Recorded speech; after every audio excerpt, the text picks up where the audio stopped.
This is the question, ध्यान देना। From the following balance sheet of Priya company limited prepare the cash flow statement. Fix assets have been purchased, 3 lakh के assets थे, at the end of year 4 lakh के assets है, मतलब हमने 1 लाख के asset purchase किए, ये आउटफ्लो है, 1 लाख का आउटफ्लो हुआ है, एंड ये आउटफ्लो कौन सा होगा? इन्वेस्टिंग आउटफ्लो होगा, मतलब fix assets are investing, so investing outflow of 1 lakh. Stock increase हुआ है, 30,000 से स्टॉक इंक्रीज हुआ है, मतलब आपने परचेस किया होगा। Increase in asset, increase in asset outflow, decrease in asset inflow, increase in asset outflow, decrease in asset right inflow। तो यहाँ पे स्टॉक इंक्रीज हुआ है, मतलब पैसे बाहर गए, और stock is operating activity, so operating activity का आउटफ्लो है।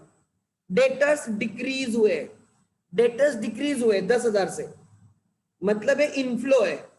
डेटर्स 10,000 से डिक्रीज हुए, इनफ्लो है, और कौन सा inflow? Debtors is operating, so operating inflow है। हमारा आंसर 1,30,000 होगा। हमारा आंसर कितना होगा? 1,30,000, ठीक है। सो ओपनिंग कैश 1 लाख है, नेट चेंजेस पॉजिटिव 30 रहेंगे, net changes in the cash flows will be 30,000 plus 1 lakh is equal to 1,30,000 रहेगा। हमें यहां से आंसर ऑलरेडी पता होता है, कैश फ्लो में हमें आंसर पता होता है, हमारा आंसर 1,30,000 रहेगा। नहीं, कैपिटल, ये शेयर कैपिटल है। कंपनी के केस में share capital is financing activity, increase in liability is inflow, exactly asset का उल्टा। Increase in liabilities is inflow and decrease in liabilities is outflow. Liability decrease होना is outflow, ध्यान देना, कम होती है लाइबिलिटी, मतलब हमने रीपे किया होता है। सो यहाँ पे 4 लाख का 4,50,000 का कैपिटल था, कैपिटल 5 लाख हो गया, मतलब हमने पूरे साल में 50,000 रुपीज के शेयर्स इश्यू किए। So this is inflow, increase in liability inflow, और ये फाइनेंसिंग इनफ्लो है। प्रॉफिट इंक्रीज हुए, 60,000 से प्रॉफिट इंक्रीज हुए, इनफ्लो है। लाइबिलिटी इंक्रीज इज इनफ्लो, और ये कौन सा इनफ्लो है? ऑपरेटिंग एक्टिविटी का। सो इस ईयर का प्रॉफिट 60,000 है, लास्ट ईयर तक 1,20,000 प्रॉफिट था, इस ईयर में 60 प्रॉफिट होने के बाद टोटल प्रॉफिट हो गया 1,80,000। सो current year profit is right 60,000। Creditors increase हुए 40,000 से, increase in liability is inflow, और ये कौन सा इनफ्लो है? Operating. Creditors is a current liability, इसलिए ऑपरेटिंग। सो पहले ये ढूंढने का, हमें जो बैलेंस शीट दी है पहले डिसाइड करो, इन्वेस्टिंग, ऑपरेटिंग, ऑपरेटिंग, ये तो अपना आंसर रहता है, फाइनेंसिंग, ऑपरेटिंग, ऑपरेटिंग, बस। और फिर उसको ठीक से लिखेंगे। लिखो, इन the books of Priya and company limited, in the books of Priya and company limited, cash flow statement for the year ended 31st March 19, for the year ended 31st March 19. So there are 3 types of cash flows: operating, investing and financing. तो तीनों के cash flow, first cash flows from operating activity, cash flows from operating activity,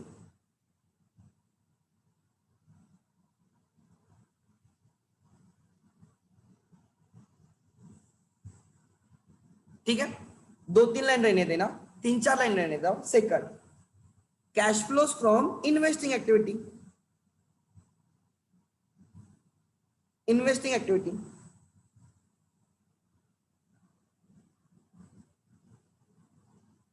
फिर 2-3 line रहने देना, और cash flows from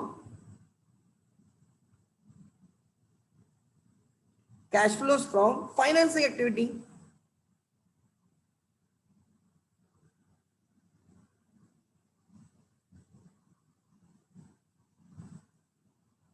ठीक है, ये इसके बाद आएगा therefore net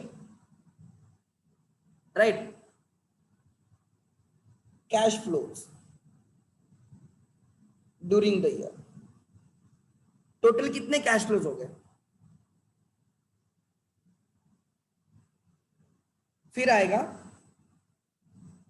opening cash and cash equivalent.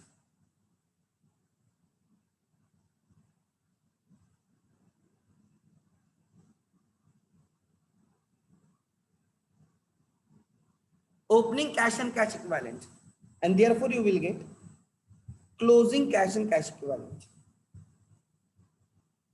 पहले फॉर्मेट लिख दो।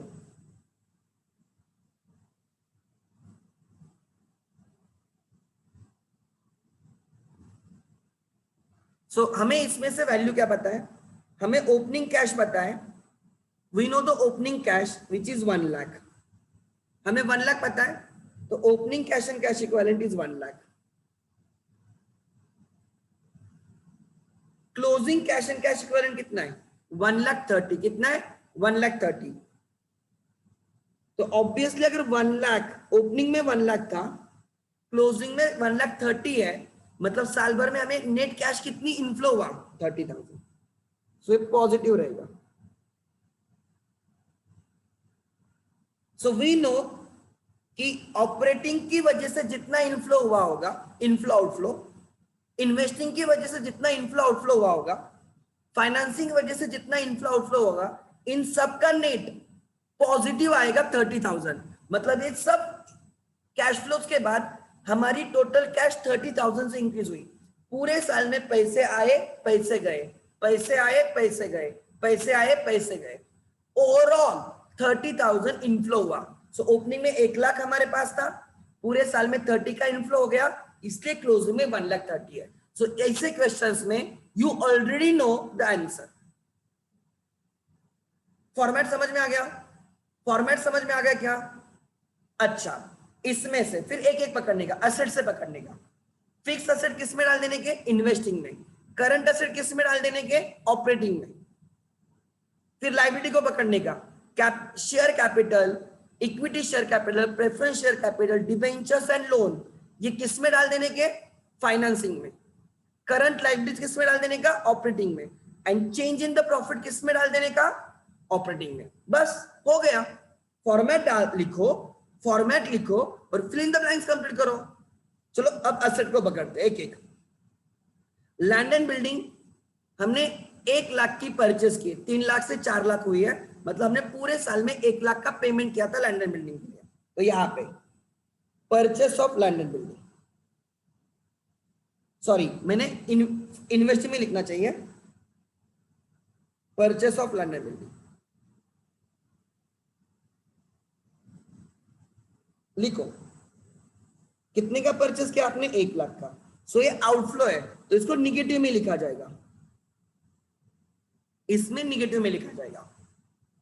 ध्यान देना मेरा सॉल्व करने का तरीका। स्टॉक, स्टॉक इंक्रीज हुआ है, इंक्रीज इन असेट आउटफ्लो, पैसे गए।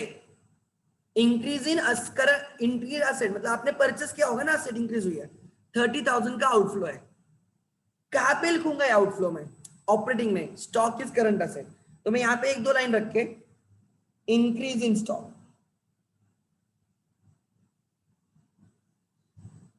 ये आउटफ्लो होता है, तो मैं निगेटिव में लिखूंगा 30,000। प्रॉफिट के लिए जगह रखना। देन डेटर्स डिक्रीज हुए, डिक्रीज इन डेटर्स, पहले 1,50,000 के डेटर्स थे, आज 1,40,000 के, मतलब हमें 10,000 आए होंगे। सो ये इनफ्लो हो गया। और कौन सा इनफ्लो हो गया? ऑपरेटिंग। डेटर्स करंट एसेट आता है तो ऑपरेटिंग में। डिक्रीज इन डेटर्स,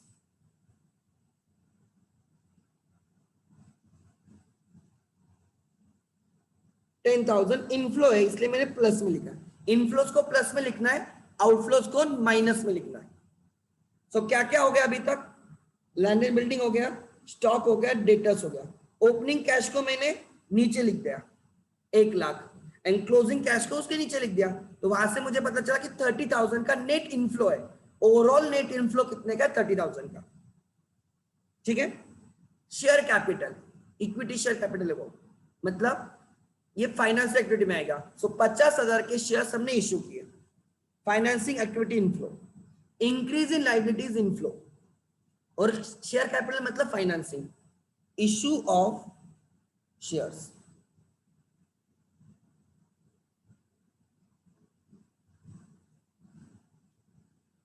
हमने 50,000 के शेयर्स इश्यू के, इनफ्लो। अच्छा ये हो गया। Increase in profit is inflow, increase in profit is inflow, और ऑपरेटिंग होता है तो profit for the year is 60,000।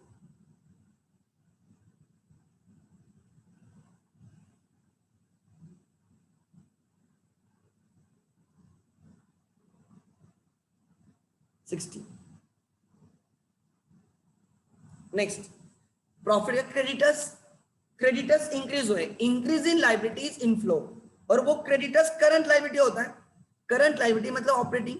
So 40,000 increase in creditors.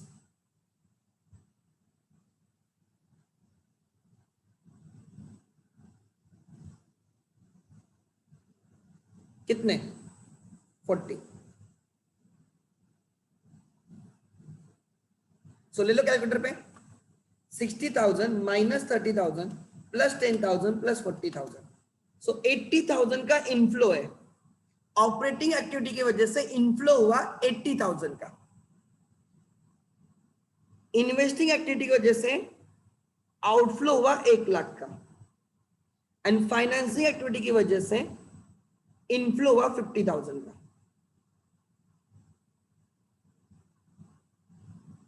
सो देखो नेट इनफ्लो है आउटफ्लो है, देखो 80,000 ऑपरेटिंग एक्टिविटी से आए, फाइनेंसिंग एक्टिविटी की वजह से 50,000 आए, टोटल इनफ्लो 1 लाख कितने हो गया, माइनस आउटफ्लो 1 लाख, तो नेट इनफ्लो है क्या 30,000।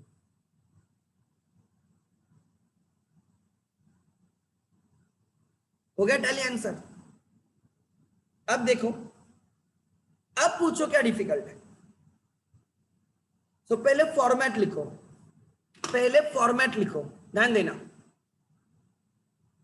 डेटा शुड बी लेस ना, तो लेस। अरे भाई डेटर्स कम हुए, क्यों कम हुए होंगे, they must have paid you. Debtors decrease कब होते हैं, जब हमें उनसे पैसे मिलते हैं, तो इनफ्लो है ना, तो मैंने 10,000 प्लस में लिखा है, ये याद रखना। Increase in asset outflow, increase in liability is inflow, decrease in asset is inflow, decrease in liability outflow।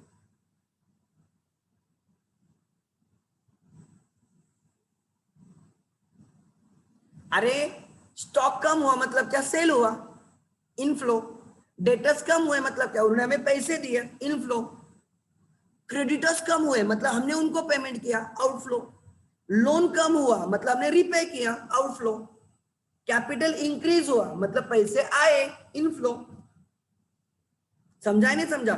Fix asset increase हुए मतलब हमने परचेस किए, आउटफ्लो। फिक्स असेट डिक्रीज हुए मतलब हमने सेल किया, इनफ्लो। सोचो ना थोड़ा आगे। अरे समझा क्या, यस और नो, यस और नो? इसमें आंसर गारंटीड होता है, you already know the answer. Okay, let's start with the next question. Question number 18 मैंने वहां से लिया था। 2-3 क्वेश्चन है तो आपकी एकदम अच्छे से प्रैक्टिस हो जाएगी, मतलब कोई डर नहीं रहेगा।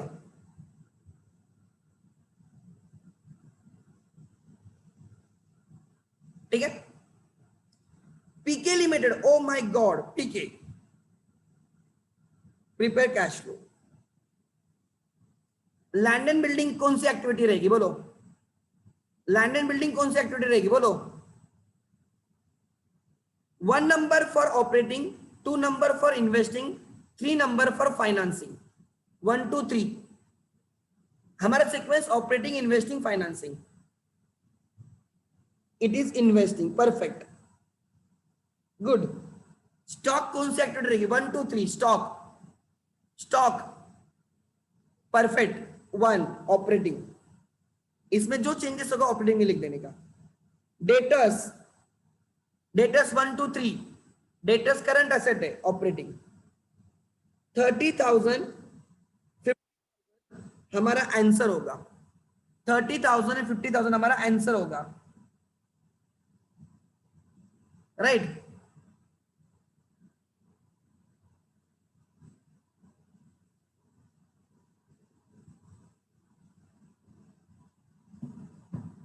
ठीक है, मतलब कोई मुझे बोलेगा क्या नेट इंक्रीज है या नेट डिक्रीज है, नेट कैश, कैश इंक्रीज हुई है डिक्रीज हुई है। 1350 देख के आपको क्या लगता है, बिगिनिंग में 30,000 कैश थी या कैश एंड कैश इक्विवेलेंट है, क्लोजिंग में 50 है, मतलब net increase of 20,000। You already know the answer, net increase of 20,000। ठीक है, share capital 1 2 3, operating investing financing. Share capital, equity share capital 3, financing. Profit and loss अलग है, 1 2 3, whether it is operating, investing और financing. Operating, perfect. Creditors, creditors 1 2 3 1। ठीक है, आगे next. चलो अब हमारा फॉर्मेट डालेंगे। चलो, concept, increase in asset, asset purchase कर रहे हो, outflow. Decrease in asset, sale कर रहे हो, inflow. Increase in liability, loan लिया, कैपिटल लिया, इनफ्लो। जो आपको समझ में आता है वो याद रखना। Decrease in liability, loan repay किया, कैपिटल रिडीम किया, outflow. Format in the books of PK limited,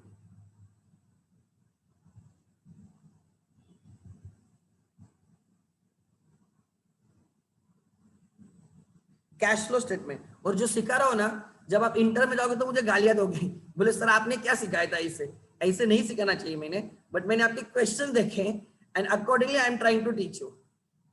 ठीक है, आगे next, in the books of PK limited, cash flow statement.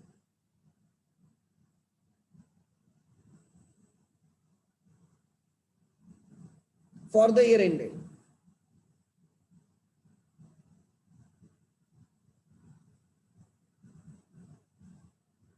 December 31 या 31 March 19।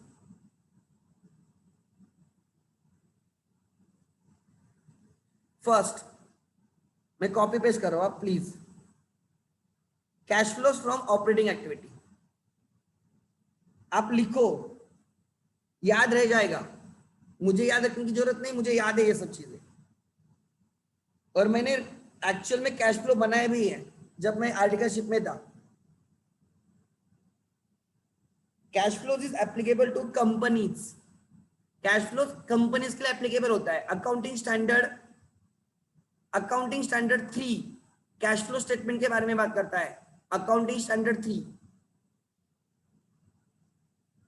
बाकी लोग भी कैश फ्लो बना सकते हैं बट उनके लिए मैंडेटरी नहीं है, कंपनीज के लिए मैंडेटरी है। और उसमें भी सब कंपनीज के लिए नहीं है, कोई स्पेसिफिक कंपनीज के लिए, बड़े कंपनीज के लिए।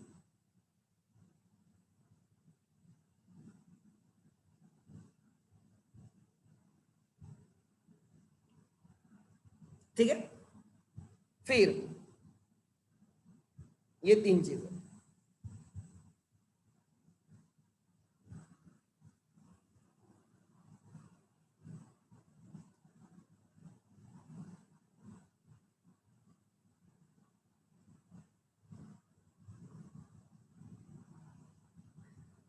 We already know opening cash and cash equivalent, cash and bank balance दोनों साथ में लेने का।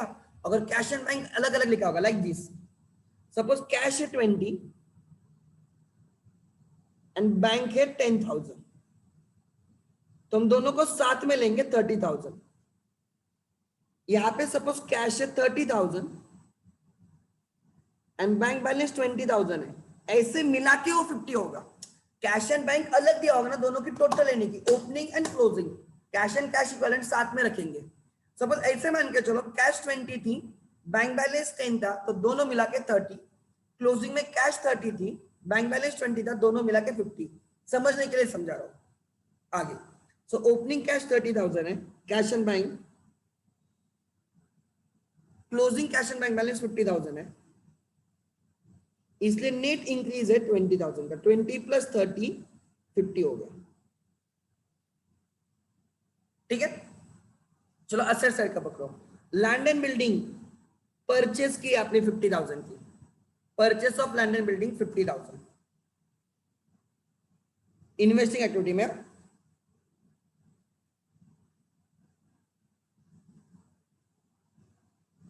50 इनर कॉलम में, आउटफ्लो है तो माइनस। स्टॉक इंक्रीज हुआ है 30,000 से, परचेस किया है, प्रॉफिट के लिए जगह रखना, increase in stock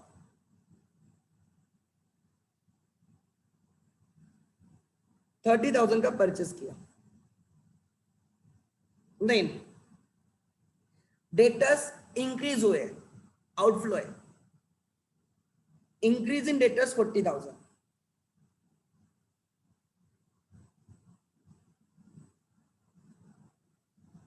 okay, then वो कैश गया, लैंड गया, स्टॉक गया, डेटर्स गया, कैश भी गया, कैश बैंक गया।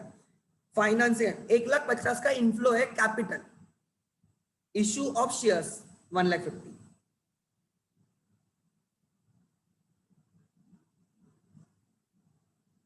इनफ्लो है पॉजिटिव, कैपिटल डन। ओपनिंग में 1,50,000 का प्रॉफिट था, साल के एंड में 1,00,000 का प्रॉफिट है, loss for the year. Loss है, प्रॉफिट इनफ्लो लॉस आउटफ्लो, लिखो loss for the year negative 50,000। Loss for the year, profit is, अगर प्रॉफिट इंक्रीज होता है मतलब positive profit inflow, profit decrease हो गया लॉस आउटफ्लो। क्रेडिटर्स इंक्रीज हुए, increase in liability inflow, operating है 40,000।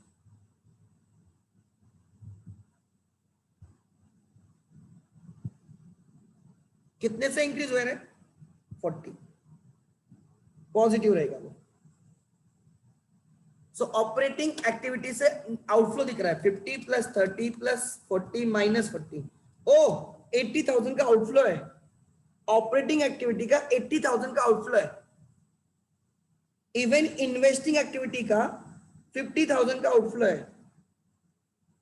Total outflow 1,30,000 हो गया अभी तक, बट फाइनेंशियल एक्टिविटी का 1,50,000 का इनफ्लो है। 1,30,000 outflow, 1,50,000 inflow, net inflow is 20,000। आ गया आंसर। क्या डिफिकल्ट लगा? अभी लगा कुछ डिफिकल्ट? एक्चुअली क्वेश्चन इजी है, पता है। अगर ये ऐसे क्वेश्चन आता है ना 5 मिनट में आपको मार्क्स मिल जाएंगे।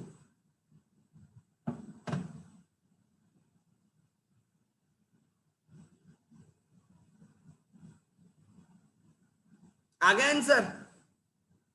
चेक करो। अरे समझा है नहीं समझा?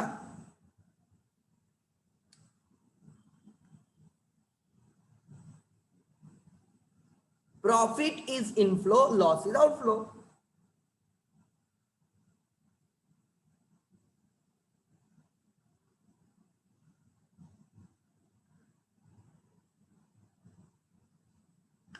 हो गया लिख के? यस है तो यस लिखो, नो है तो नो लिखो।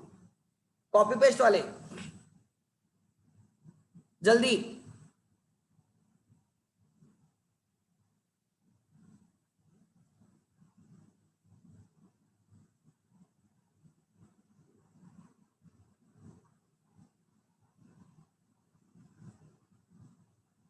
अरे यस और नो सो गए क्या?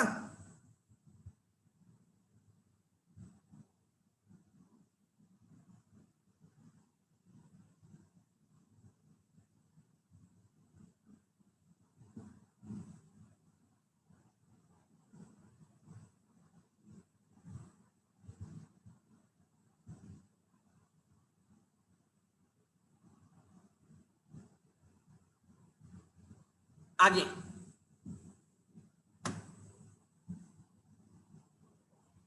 एक और क्वेश्चन है,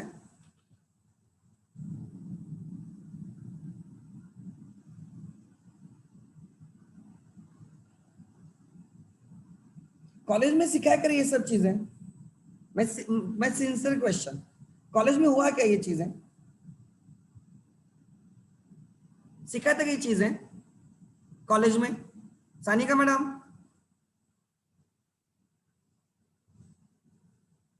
मतलब सिखाया? अब कोई नहीं बोल रहा है, वाडे वाले शायद से नहीं बोल रहे हैं। अरे बीएमसीसी में सिखाया करें या अटेंड नहीं किए?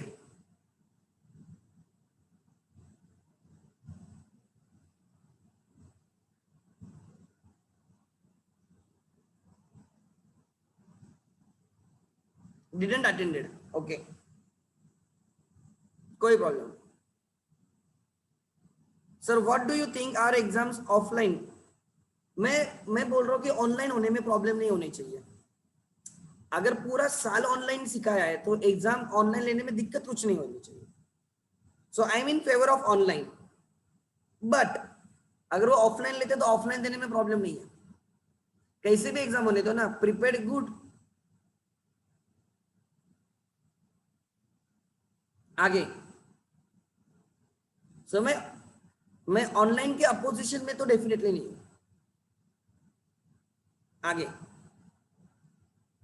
Following is the balance sheet of Khanna brothers limited. Prepare cash flow, मुझे बोलो 1 2 3 fix assets 1 2 3 operating investing financing, करो टाइप जल्दी। Investing sir, good, 2 number. Stock, operating financing investing 1 2 3 1 operating. Debtors 1 2 3 debtors operating, perfect. 15,000 opening cash है, 40,000 closing cash है, तो आप मुझे बोलोगे नेट इंक्रीज या डिक्रीज होगा और कितने का होगा? नेट इंक्रीज होगा या डिक्रीज होगा और कितने का होगा?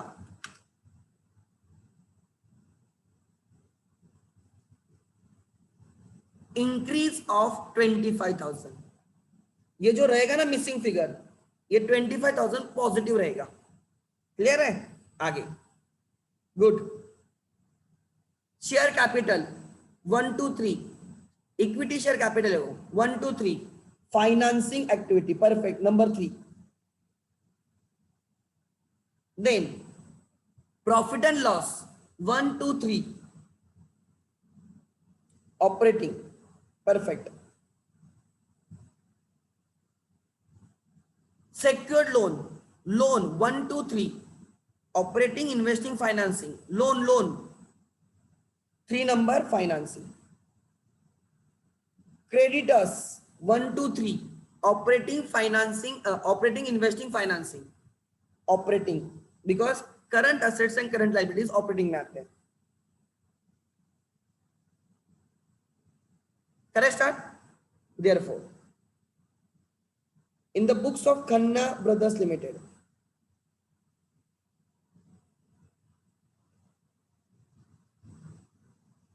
अरे वो कुछ तो वर्षा मैडम ने बोला था ना वो कि क्वेश्चन ईयर आने वाली है, आई क्या रे? हाँ आ गई? अरे शेयर करो ना फिर। अकाउंट के नहीं है? अच्छा, eco OCM engine English maths, अच्छा वो ग्रुप पे शेयर कर देना, सबको मिल जाएगा वो। जिसके आए ग्रुप पे शेयर करना भूलना मत। In the books of Khanna brothers limited cash flow statement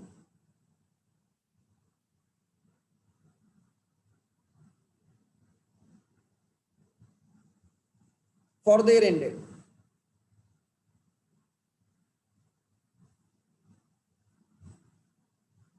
8 या 9 तारीख से आईपीएल स्टार्ट होगा। Don't waste time in watching the IPL, it is fix, Mumbai Indians will win, so don't waste the time. आप किसको भी सपोर्ट करो, आरसीबी को करो, चेन्नई को करो, जीतेगी तो मुंबई, इसलिए टाइम वेस्ट मत करना।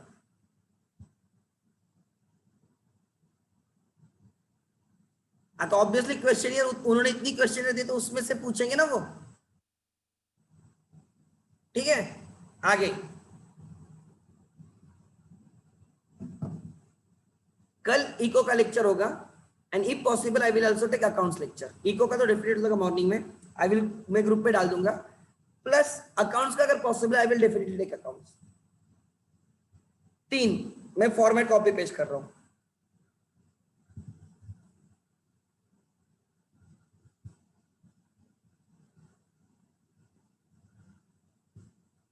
Cash flows from operating activity,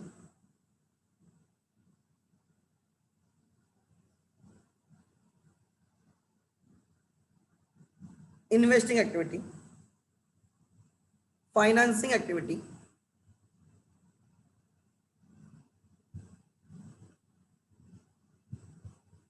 and the last one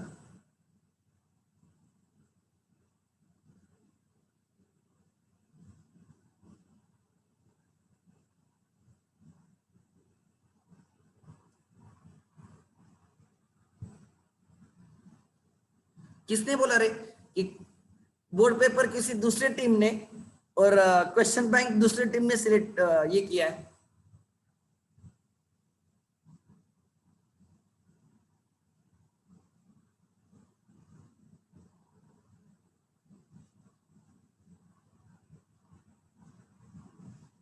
practice तो हो जाएगी ना, करने में प्रॉब्लम क्या है। चलो, opening cash and cash equivalent 15,000, ठीक है। Closing cash and cash equivalent 40,000, मतलब there is a net increase of 25,000।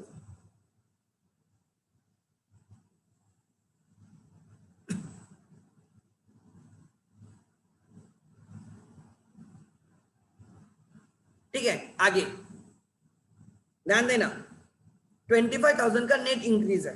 एक चलो फिक्स असेट को पकड़ो। इन्वेस्टिंग में 2 लाख के फिक्स असेट 1,50,000 हुए, 2 लाख के फिक्स असेट 1,50,000 हुए, मतलब आपने सेल किए। कोई बोल सकता है सर डिप्रिसिएशन नहीं हो सकता क्या? लॉजिकल है। कोई बोल सकता है सर 2 लाख के फिक्स असेट अगर 1,50,000 हुए तो सर डिप्रिसिएशन नहीं हो सकता। आप कैसे बोल सकते हो वो सेल ही है? डिप्रिसिएशन भी हो सकता है।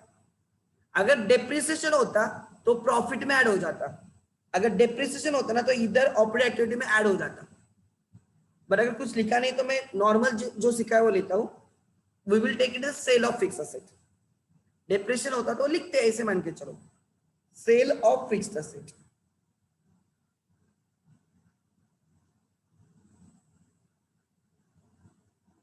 कितने का? 50,000 इनफ्लो। देन स्टॉक इंक्रीज हुआ है, सो ऑपरेटिंग एक्टिविटी है और आउटफ्लो है। 30,000 का हमने परचेस किया, इसका मतलब प्रॉफिट के लिए जगह रखना, इंक्रीज इन स्टॉक 30,000।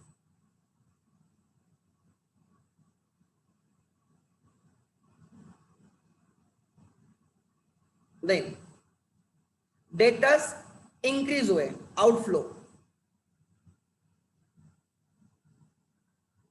ये आउटफ्लो था ना 30, और ये भी आउटफ्लो है 10। नेक्स्ट आगे,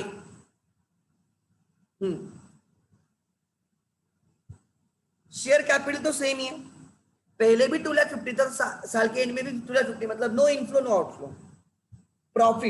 प्रॉफिट इंक्रीज हुआ है, 45,000 has become 80,000, so current year का प्रॉफिट 35,000 है, तो profit for the year inflow.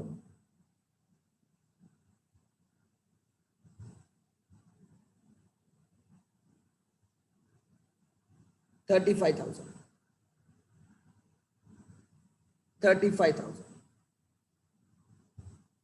Profit for the year 35,000। आगे लोन 50 से 20 हुए, मतलब रीपेड हुए, financing activity, repayment of loan. Sorry मैंने गलत जगह पे लिखा है, ये मैंने यहां पे नहीं लिखना चाहिए, मैंने ऊपर लिखना चाहिए।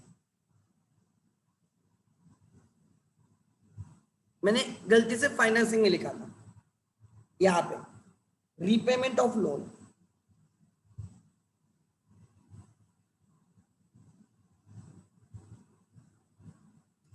रीपेमेंट ऑफ लोन कितने का रीपे हुआ है? रीपेमेंट ऑफ लोन 30,000 का।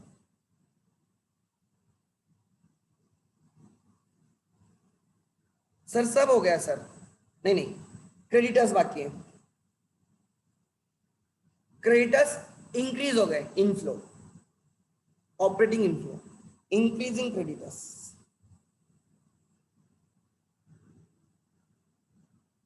कितने से इंक्रीज हुए? 10,000। बोलो 35,000 माइनस 30,000 माइनस 10,000 प्लस 10,000, 5,000 का नेट इनफ्लो है, 5,000 का नेट इनफ्लो है। ऑपरेटिंग इन्वेस्टिंग एक्टिविटी पे 50,000 का इनफ्लो है एंड फाइनेंसिंग एक्टिविटी पे 30,000 का आउटफ्लो है।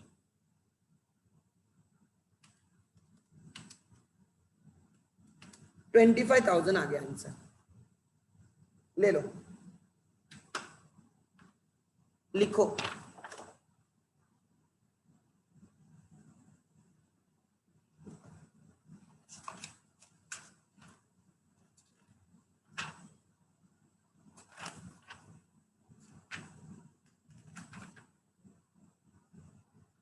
अरे इसके आंसर किधर रहते रहे?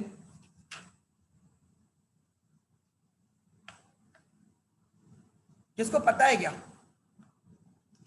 ये जो टारगेट पब्लिकेशन के आंसर किधर रहते हैं?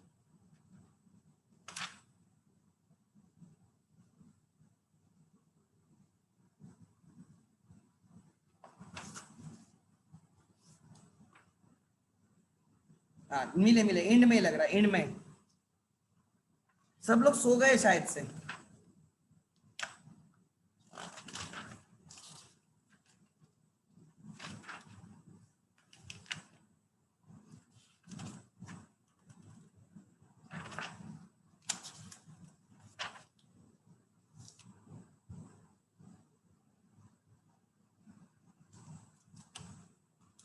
ये कौन सा क्वेश्चन नंबर था? 20।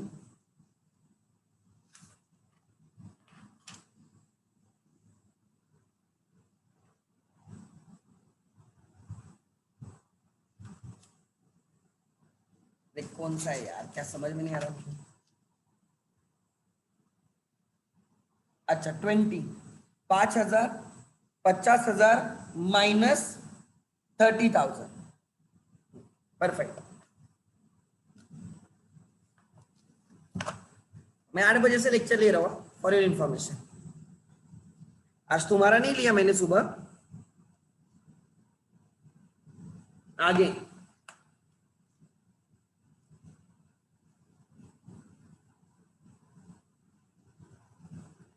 हाँ,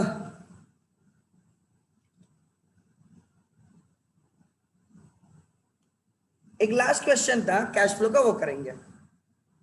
आई होप अभी थोड़ा फर्क तो समझ में आया होगा आपको।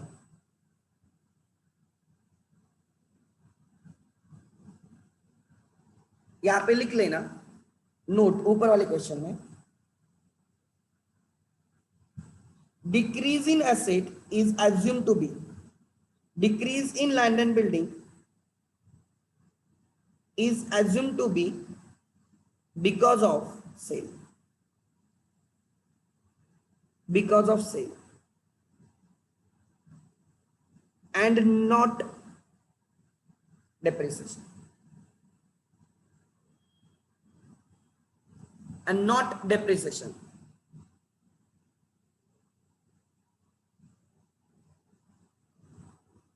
अगर आप उसको डेप्रिसिएशन बोलते हैं ना, अगर आप उसको डेप्रिसिएशन बोलते हैं ना, तो आप यहाँ पे सेल नहीं बोलते, ये जीरो हो जाता, ये जीरो हो जाता।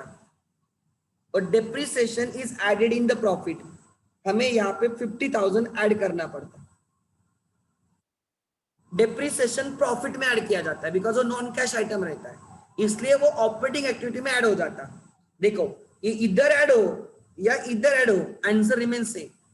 किधर ना ऐड होने वाला आइटम किधर ना किधर तीनों इसमें ऐड होना चाहिए। सो अगर हम उसको डेप्रिसिएशन बोलते हैं ना कि 50,000 के डेप्रिसिएशन की वजह से कम हुआ, तो आपने यहाँ पे कैंसिल करा, एक्टिविटी में नहीं आता, वो ऑपरेटिंग एक्टिविटी में ऐड हो जाता है, बस यही, नथिंग एल्स। सो अगर डेप्रिसिएशन है, ठीक है,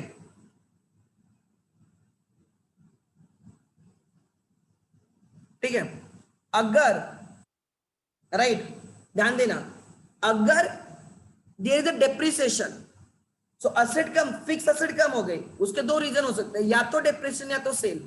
मैंने पहले जो आंसर दिया वो सेल मान के दिया है, बट नहीं सर हमें डेप्रिसिएशन मानना है, तो डेप्रिसिएशन है तो पैसा तो आया नहीं, असेट कम होने पे पैसा तो आया नहीं, तो आप यहाँ पे लेना गलत दिखेगा, आपने यहाँ पे मत लेना, यहाँ पे कैंसिल कर दो, यहाँ पे लेना मत, इन्वेस्टिंग में इनफ्लो मत लेना, यहाँ पे प्रॉफिट में ऐड कर दो, यहाँ पे नीचे लिखने का profit for the year 35 plus depreciation 50 therefore 85 and नीचे छाप,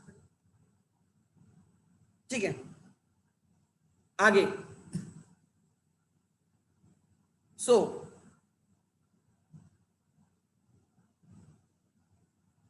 आगे question number 21, last question of the cash flow, last question of the cash flow, ध्यान देना। From the following information prepare cash flow statement of cheap and Dale या Dell limited for the year ended 31 March 19। Opening cash balance, closing cash balance, you already know the answer, 31,000 closing है, opening 35 है, मतलब net inflow 6,000 का है, overall net inflow 6,000 का है। Decrease in debtors operating, increase in creditors operating, purchase of fix asset investment, long term loan taken from the bank, financing, net profit operating.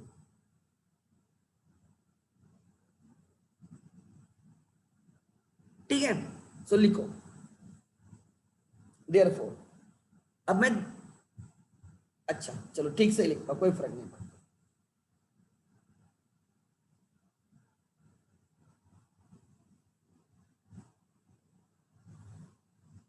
In the books of dash dash dash cheap and Dale company,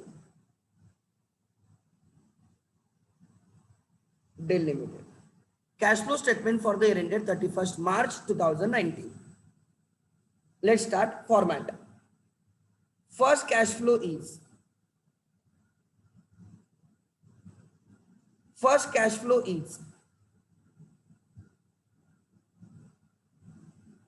cash flows from operating activity.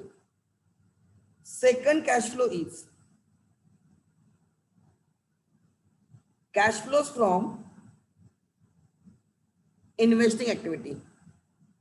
And third cash flow is cash flows from financing activity. अब क्या आपको सब दिया है, आपको खाली उसको format में डालना है।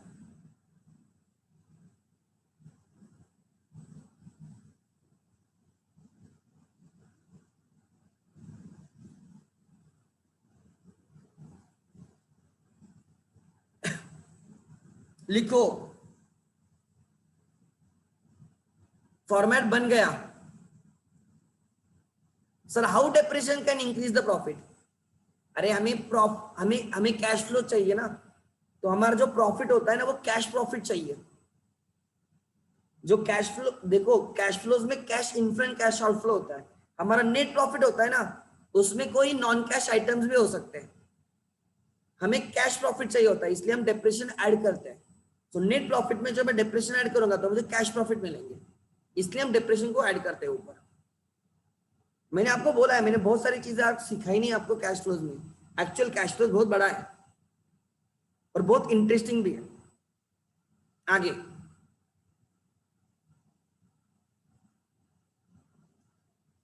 Opening cash flow 25, closing cash flow 31। कितना है? 25 एंड 31, सॉरी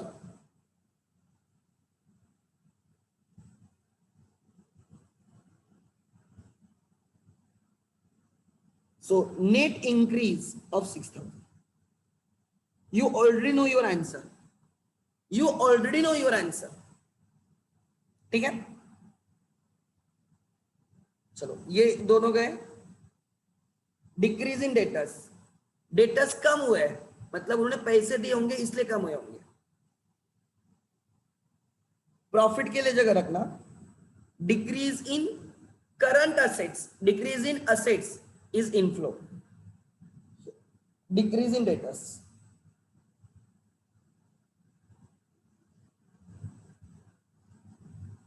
कितने से डिक्रीज हुआ है?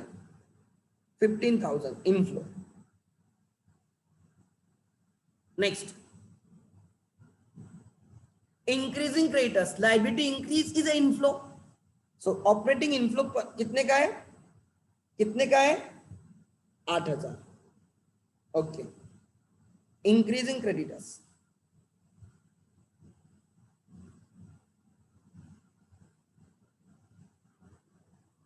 कितने से क्रेडिटर्स इंक्रीज हुए? 8,000. Next, purchase of fixed asset. Sir ये फिक्स्ड असेट मतलब इन्वेस्टिंग होता है सर. अच्छा, कितने के परचेस के? 51,000 के. आउटफ्लो है sir, outflow. Purchase of fixed asset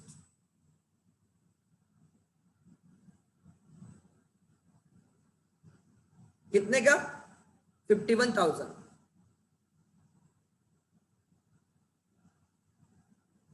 next, long term loan taken from bank, 20,000 का लोन लिया.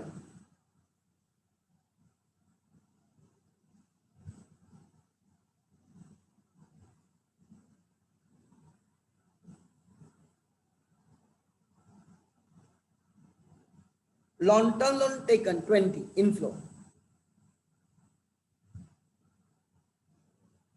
अच्छा, कोई बोल रहा है सर आंसर इनकरेक्ट आ रहा है, मैं करता हूं ना change, don't worry. Long term loan taken कितना? 20. मैं करता हूं change, don't worry.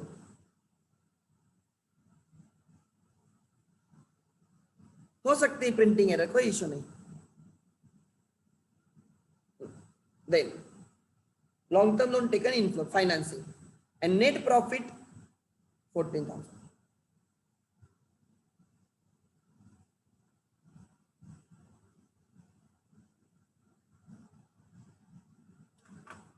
$14,000 plus 15,000 plus 8,000 37,000. ठीक है. Net outflow 51,000, net inflow 20,000. अरे बराबर है रे, बराबर है. 37,000, 51,000 आउटफ्लो, 20,000 इनफ्लो, बराबर है, कोई गलत नहीं है, एकदम परफेक्ट है. चेक करो रे.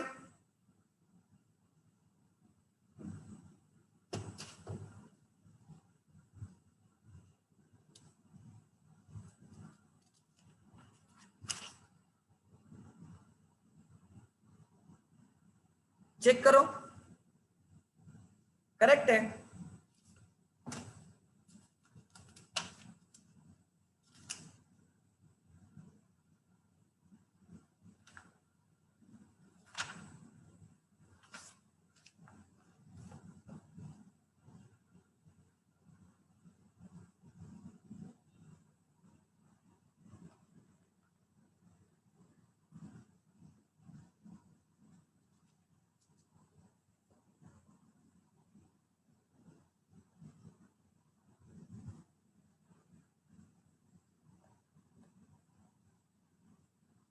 ठीक है.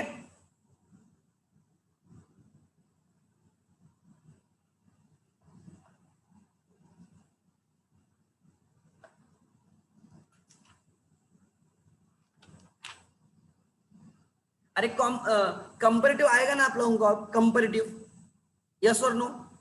कंपेरेटिव आएगा क्या? कंपेरेटिव आएगा क्या? Comparative balance sheet, comparative income statement जमेगा क्या? मैं सच्ची में पूछ रहा हूं.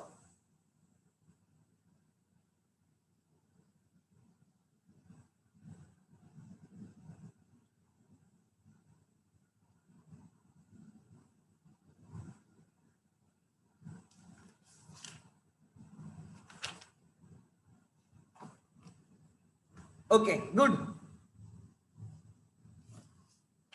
कॉमन साइज, कैलकुलेशंस रहते हैं यार, उसमें परसेंटेज ढूंढना है वगैरह, वो तो रहेगा, तो यह तुम आपको वो देखना होगा। अब मैं कैलकुलेटर यूज करता हूँ या एक्सेल यूज करता हूँ, बट आपको ऑब्वियसली टाइम लगेगा।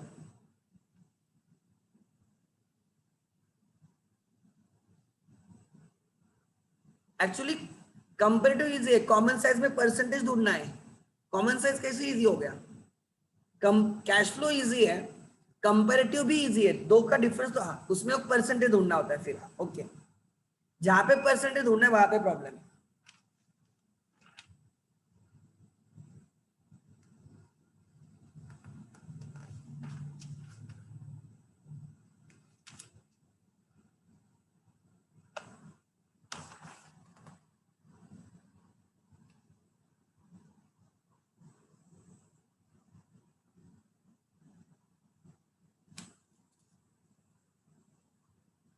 Sir we have death option for this, are you sure कि डेथ कंफर्म है इसका ऑप्शन? अगर डेथ है तो डेथ करो, कोई प्रॉब्लम नहीं।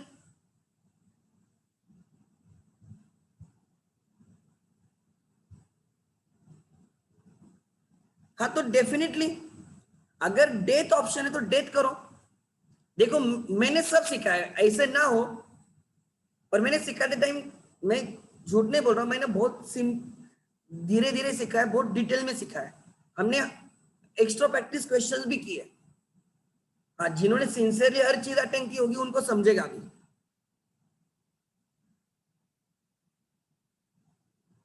आपको जो इजी लगता है वो करो ना, your choices, your choices, I do not have any issue.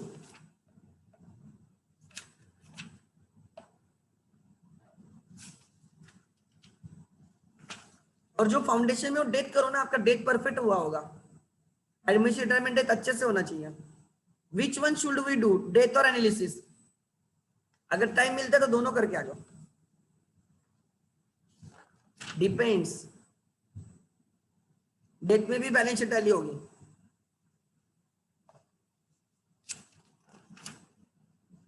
पहले मैं बोलता था डेट ही करो, बिकॉज एनालिसिस पूरा ऑप्शन रहता था, बट इस बार कुछ ऐसे गारंटी नहीं ना कि यही रहेगा यही रहेगा, ये प्रॉब्लम है।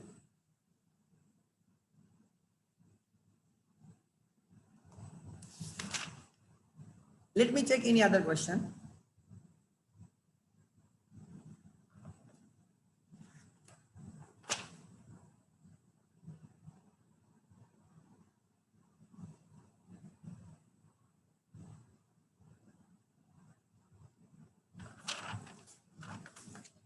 अगर मैं कोई ले सकता हूं तो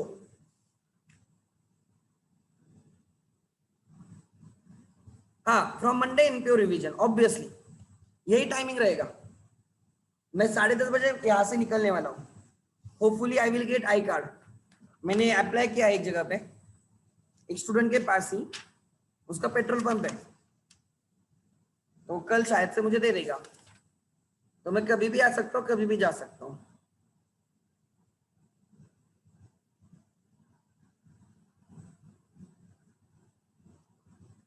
इश्यू ऑफ शेयर्स में उनके बहुत बड़े नरेशंस होते हैं, एंट्रीज में तो लाइक ज्यादा डिस्क्रिप्टिव नहीं है। देखो नरेशन तो लिखना पड़ेगा ना आपको, कितना बड़ा लिखना है आप पे मर्जी है, ज्यादा नॉर्मल लिखा तो भी चल जाता है। अच्छा एक सेकंड, कल मैं कंपनी अकाउंट्स के पास्ट एग्जाम क्वेश्चंस लूंगा, बहुत सिंपल सिंपल क्वेश्चंस है। मैं इवनिंग में लेक्चर लूंगा, ठीक है? कल के लिए मैं टाइम रख देना, मॉर्निंग में एक को लूंगा।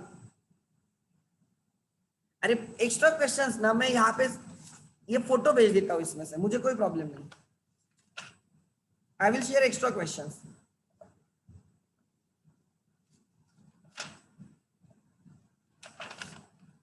लेट मी चेक, मैं क्वेश्चन ढूंढ रहा हूँ। हाँ इसी टाइम रहेगा, बट थोड़ा मैं जल्दी रखूंगा बिकॉज मेरा फाउंडेशन का रिवीजन नहीं है। I am taking revision in the navy pet as well. मैं लेकिन फाउंडेशन की रिवीजन ले रहा हूँ। वहां पे अभिषेक सर ने मुझे बोला है कि अकाउंट्स की रिवीजन चल रही है मेरी डेली 6:30 to 8:30।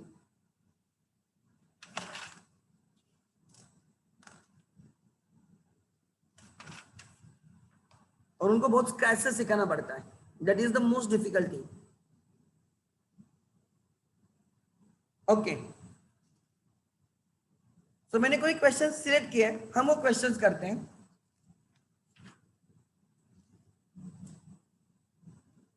मैं ग्रुप पे शेयर कर रहा हूं.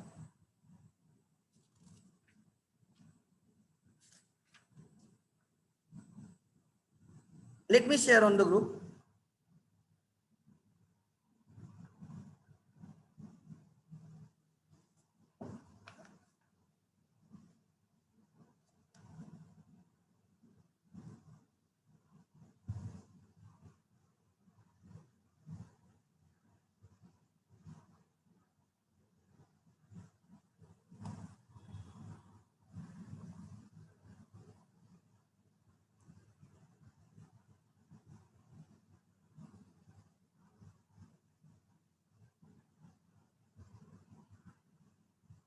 ओके, चेक करो ग्रुप पे.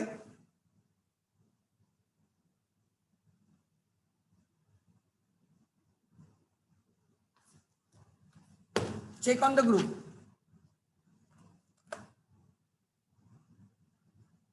10:30 तक ले रहे हैं, आप ध्यान देना. कुछ नहीं होता है. खाना खाते टाइम भी देख सकते हो, कोई प्रॉब्लम नहीं. खाना खाते खाते भी लेक्चर कर सकते हो, मुझे कोई इश्यू नहीं, as long as you are focused.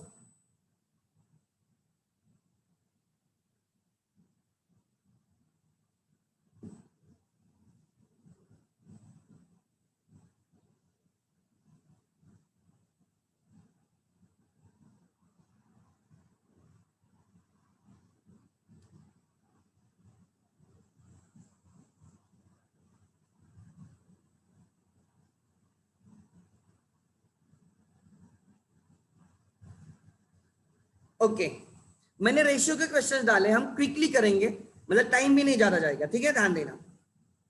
चाहे तो आप कैलकुलेटर ओपन करके रखो.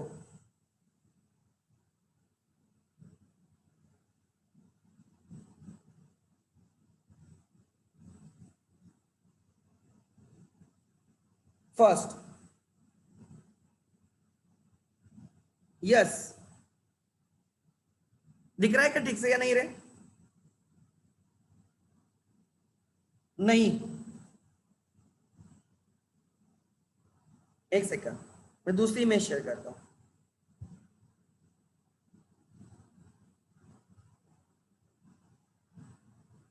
एक second, just give me 1 minute.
Okay,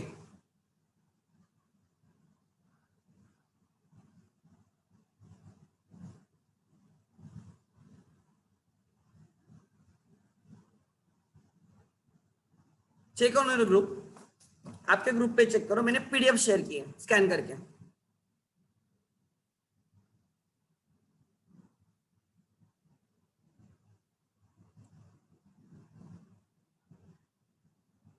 और मैं पीडीएफ में ही सॉल्व करूंगा.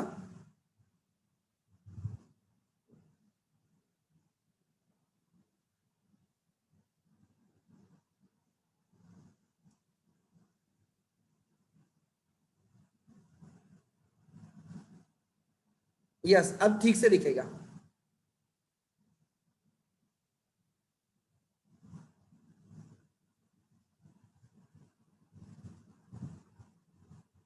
यस, ध्यान देना।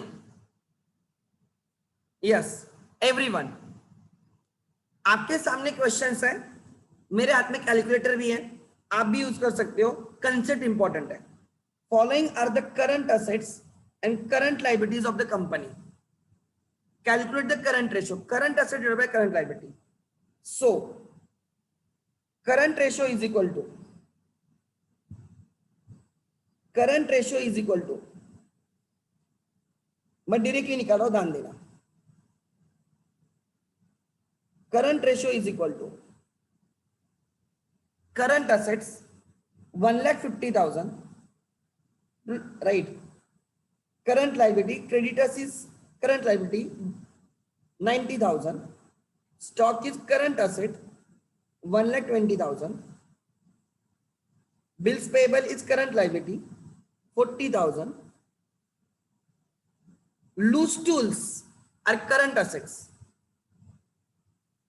बच्चों को लगता है फिक्स असेट है, वो करंट असेट्स होते हैं।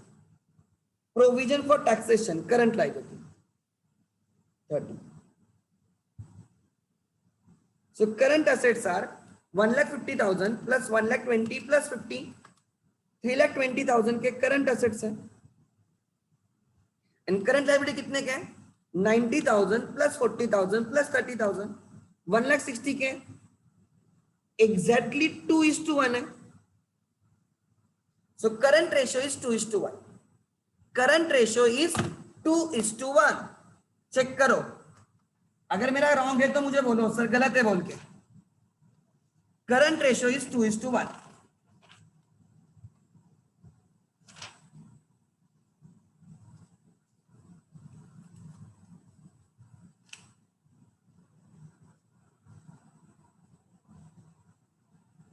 आगे, यस इट इज 2:1 ओनली।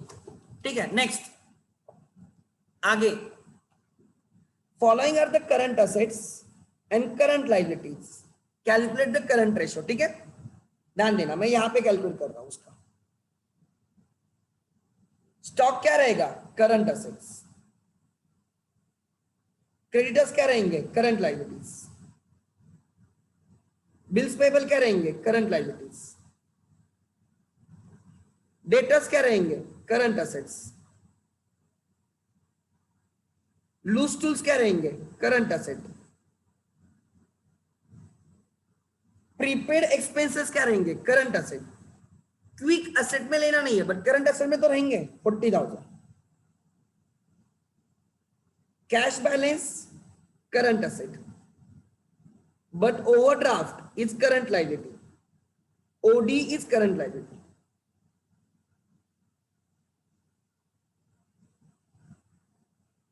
लिखना मत, खाली समझ लेना।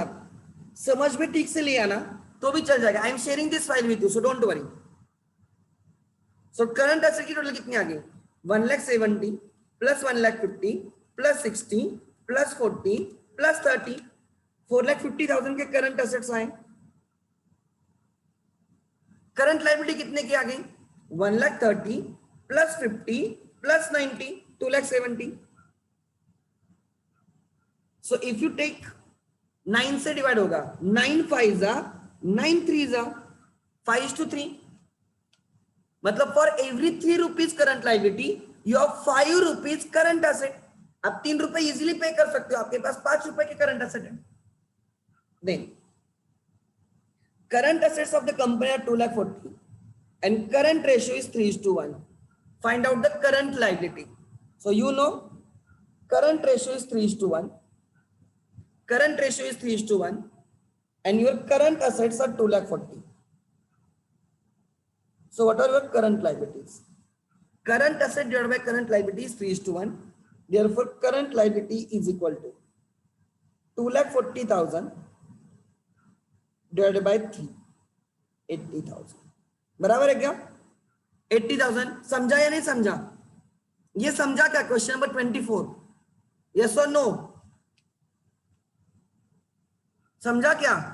सिंपल है। आगे, current liability of company 3,30,000, current ratio is to 2:1 and they have asked us to find out current assets. Current ratio is 2:1. What are the current assets? I don't know, but I have current liability. Therefore, current assets is equal to 3,30,000 multiplied by 2. 6,60,000 के current assets रहेंगे. Clear है? 6,60,000 के current assets रहेंगे. Double रहेंगे. ध्यान देना. From the assets calculate current ratio. Total assets दिए, ध्यान देना. Total assets 2,80,000. उसमें से फिक्स एसेट 80,000 है. ठीक है, हमें करंट एसेट ढूंढना होगा. ओके, कैपिटल एम्प्लॉयड 2 लाख है. टोटल लाइबिलिटीज 2,80,000 होती है. तो what are your current liability?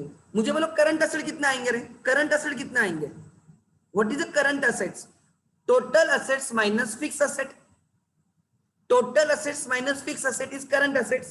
Yes, 2 lakhs will be the current assets. What is current liability? Total liability minus capital 80,000. And therefore, there is no long-term investment. कोई बात नहीं, investment कोई नहीं है. Current ratio is equal to current assets minus current liability. 2 lakhs divided by 80,000.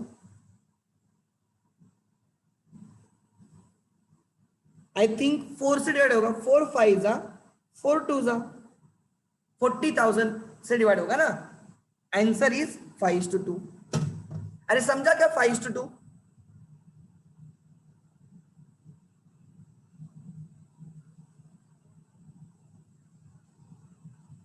समझा क्या? Yes और no? Some students are leaving the meeting. Okay. आगे. From the following information, calculate the quick ratio. Quick ratio ढूंढना है. Quick ratio is quick asset divided by quick liabilities.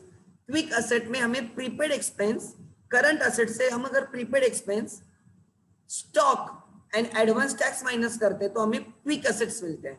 And quick liabilities के लिए current liabilities है overdraft. Right और क्या था? Pre received income minus करनी होती है. ये दोनों चीजें माइनस करने पे हमें क्विक लायबिलिटीज पता चलती है.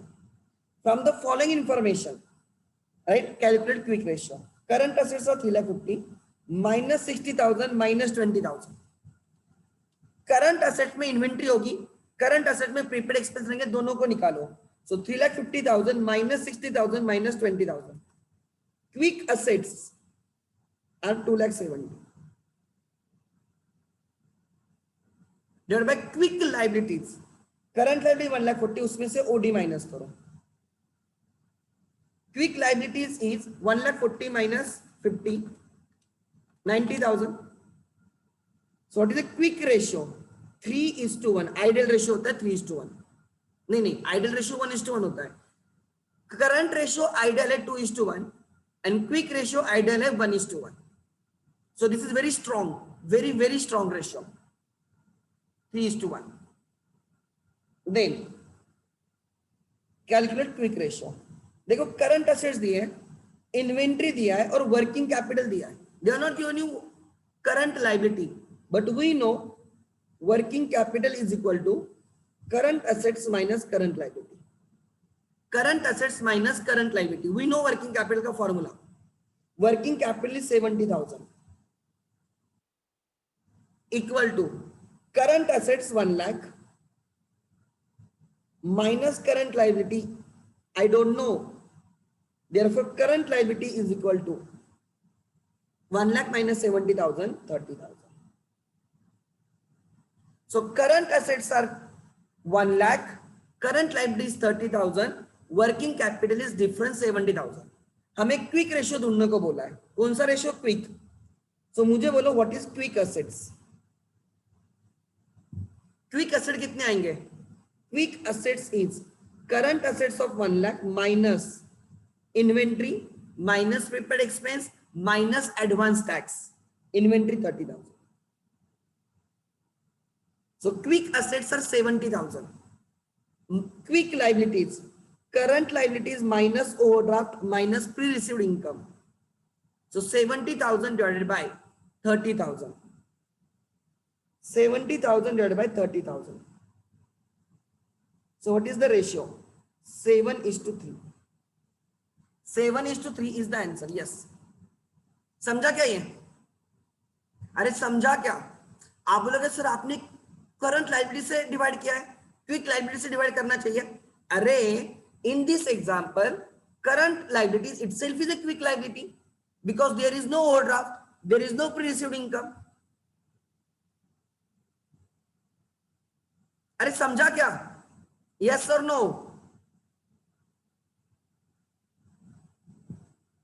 Good. आगे. From the following information, calculate quick ratio. They have given you current liabilities, they have given you inventory, they have given you working capital. ठीक है. अब ध्यान देना. कैसे ढूंढू. अच्छा हाँ, मुझे मेरे पास वर्किंग कैपिटल है, क्वेश्चन नंबर 20 नीचे लिख रहा हूं.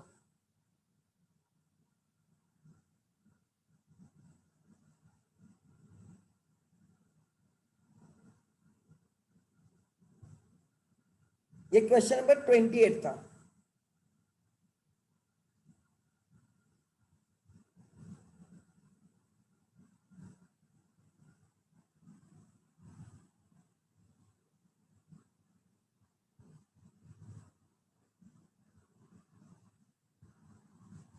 कौन सा था क्वेश्चन नंबर? ये 28 था. 29 करना है. Question number 29. ध्यान देना, ओरली आते हैं आंसर. अब मैं सॉल्व कर रहा हूं लेकिन आंसर ओरली आते हैं. ध्यान देना. They have given you working capital 9 lakhs and they have given you current liabilities 4 lakhs. So working capital is equal to current assets minus current liabilities. I think working capital is 9 lakhs. I don't know current assets. I know current liabilities of 4 lakhs. Check करो बराबर है क्या? 4 lakhs, 9 lakhs. Perfect. So therefore your current assets are 5 lakhs. Sorry, 13 lakhs. Current assets are 13 lakhs. Current assets are 13 lakhs. Therefore, quick ratio is equal to assets minus quick liabilities. What are the quick assets? Current assets minus stock minus prepaid expense minus advance tax. इससे आपको हमेशा के याद रहेगा, practice करने से चीजें याद रहती है. Advance tax divided by quick liabilities, current liability minus OD minus prereceived income. Okay good. So what is the current quick asset ढूंढने. Current assets are 13 lakhs minus. अच्छा देखता हूं माइनस में क्या है. माइनस में कितना है, लेट मी चेक. माइनस में इन्वेंट्री 1 लाख की है. So quick assets are 12 lakh. Quick liabilities, current liabilities of 4 lakhs minus 0, कुछ भी नहीं है. So 12 lakh divided by 4 lakh, 3:1. Quick ratio is 3:1. 3:1. यहां पे करंट लाइबिलिटीज दी है, इन्वेंट्री दिया है, वर्किंग कैपिटल दिया है एंड ओवरड्राफ्ट दिया है. Therefore, current assets is equal to working capital plus current liability. मैं इसे भी लिख सकता हूं, current asset is equal to, इस फॉर्मूले को फ्लिप किया, current asset is equal to working capital plus current liability. Shortcut दिया मैंने. So what is my current assets? Working capital is 3,30,000 plus current liability 3 lakhs. So what are my current assets? 6,30,000. What are my current assets? 6,30,000. Therefore, quick ratio is equal to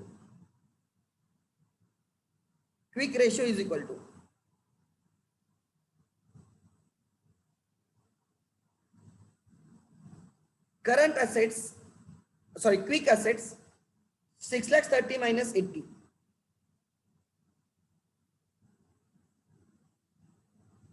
Okay, then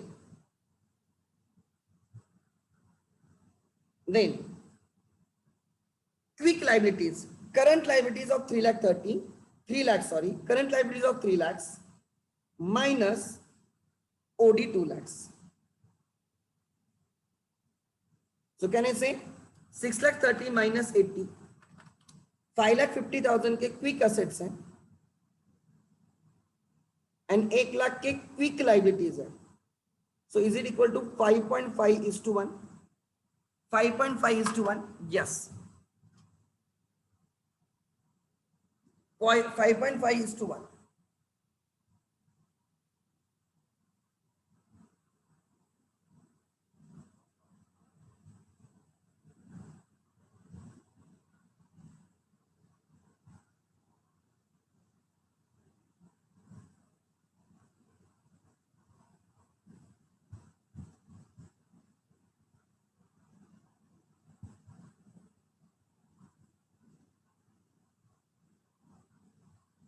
अरे समझा क्या रे या सो गए?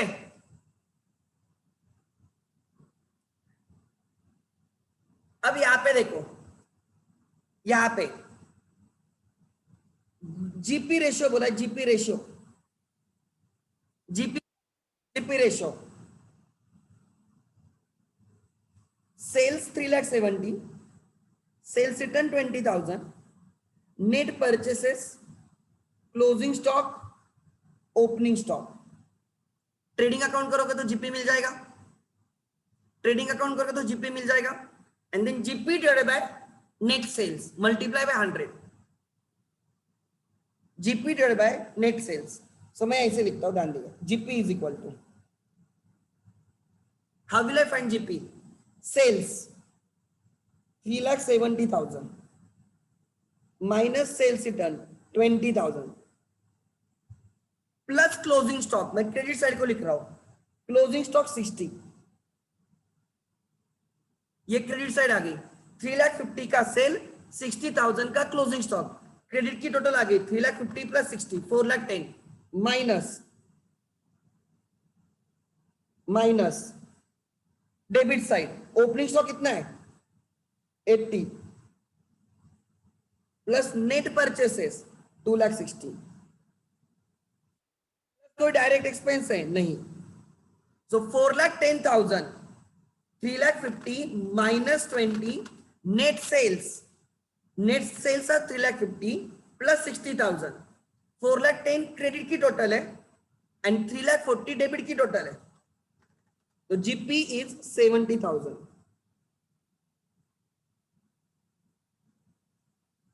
Check करो बराबर है क्या? जीपी 70,000, चेक करो जीपी 70,000, यस और no?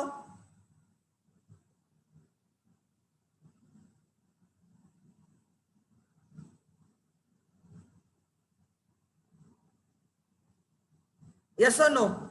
70. Now 70 divided by net sales. Therefore, GP ratio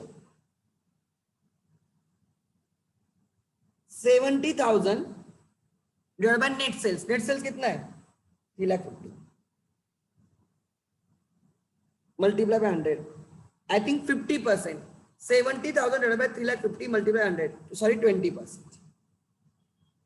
GP ratio is 20%.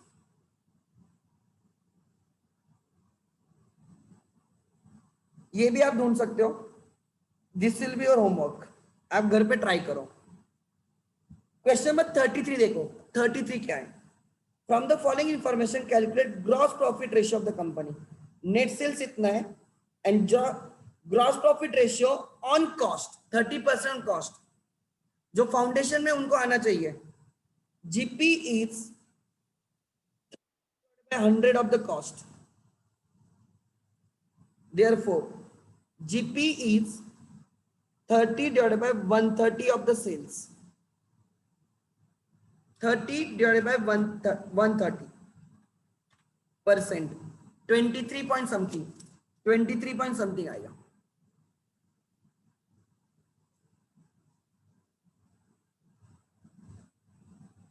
आप एक बार घर पे ट्राई करो, इतने क्वेश्चन घर पे ट्राई करो, सिंपल सिंपल क्वेश्चंस हैं, ठीक है.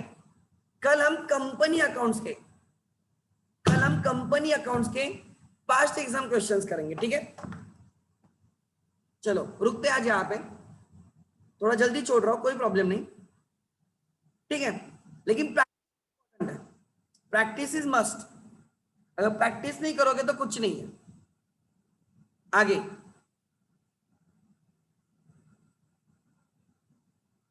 चलो रुकते हैं. Good night.